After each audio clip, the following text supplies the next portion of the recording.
বন্দে মাতরম। জয় হিন্দ, ভারত মাতা কি জয়। আমি আজ সাংবাদিক সম্মেলনে এসেছি। আমি একজন সিআরপিএফ জওয়ান। আমি 176 ব্যাটালিয়ান শ্রীনগরে কর্মরত। তা আমি গত জানুয়ারির 1 তারিখে বাড়িতে মায়ের অসুস্থতার জন্য ছুটিতে এসেছি।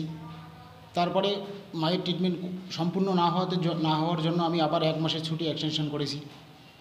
গত ফেব্রুয়ারির 12 তারিখ আমাদের সম্মানীয় স্বরাষ্ট্র দপ্তরের প্রতিমন্ত্রী নিশীথ প্রামাণিক তিনি আমাদের বালাপুকুরের মধ্যে একটা রাম মন্দির উদ্ঘাটন করার জন্য যান। আমি সেখানে গিয়েছিলাম রাম মন্দির উদ্ঘাটন দেখার জন্য।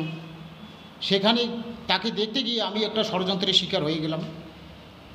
আমাদের ছিতাইয়ের বিধায়ক সম্মানীয় শ্রী জগদীশচন্দ্র বর্মা বসিনিয়া তিনি আমার নামে মিথ্যা মামলা একজন ব্যক্তিকে দিয়ে করান। ব্যক্তির নাম প্রত্যয় বর্মন, তার বাবার নাম মিন্ময় বর্মন। তিনি আমার নামে অবৈধ পলিটিক্যাল একটা এফআইআর দর্জ করেন। সেটা সম্পূর্ণ মিথ্যা এফআইআর। আমি সেই বিষয়টা কীভাবে জানতে পারলাম যে কোথায় কি হয়েছে আমি কিচ্ছু জানি না, কোথায় মারপিট হয়েছে কিচ্ছু জানি না। পরে আমি যখন আমার এফআইআর কপিতে আমি নাম দেখলাম, এই যে এফআইআর কপি, এখানে আমার নাম রয়েছে। আমি এফআইআর কপিতে মিন্ময়ের মোবাইল নাম্বার পেয়ে মিন্ময়কে আমি কল করলাম যে আপনি যে আমার নামে একটা মিথ্যা এফআইআর করেছেন আপনার ছেলেকে দিয়ে, এটা কি ঠিক করেছেন? আমি তো একজন সিআরপিএফ জওয়ান। আমি বছরে 2 মাস ছুটিতে আসি, বাকি 10 মাস আমরা ডিউটিতেই থাকি। আর এই ছুটিতে আসাতে আপনি আমার নামে একটা মিথ্যা মামলা করলেন, এটা কি আপনি ঠিক করলেন? উনি আমাকে বলল এ মামলার বিষয়ে আমি কিচ্ছু জানি না। এ মামলা সম্পূর্ণরূপে এমএলএ সাহেব করেছেন, ছিতাইয়ের জগদীশচন্দ্র বর্মা বসিনিয়া। সমস্ত রেকর্ডিং আমার কাছে পড়ে আছে। আমি মিন্ময়ের সঙ্গে কথা বলছি, সেই রেকর্ডিং পড়ে আছে। তারপরে আমার নামে মিন্ময় যখন এফআইআর করেছে, মিন্ময়ের ছেলে, আমি মিন্ময়ের সঙ্গে কথা বলতে পারি। তারপরে সেই কথার ভিত্তি করে আমার সঙ্গে জগদীশচন্দ্র বর্মা বসিনিয়া আমাকে হোয়াটসঅ্যাপ কল করেন। তিনি হোয়াটসঅ্যাপ কল করেন। আমি প্রথমত তার কথাগুলো রেকর্ড করতে পারিনি, তারপরে অন্য মোবাইল দিয়ে তার কথাগুলো আমি রেকর্ড করেছি। তিনি আমাকে আরও এমন বলেছিলেন যে এটা তো শুধু নর্মাল কেসে আমি তোমাকে ফাঁসিয়ে দিয়েছি, এরপরে যদি কোথাও খুন হয় তাহলে আমরা সেই খুনের মামলায়ও তোমাকে ফাঁসাবো, তুমি ঠিক হয়ে যাও। আমি বুঝতেছি না আমার নামে কেন এফআইআর করা হলো।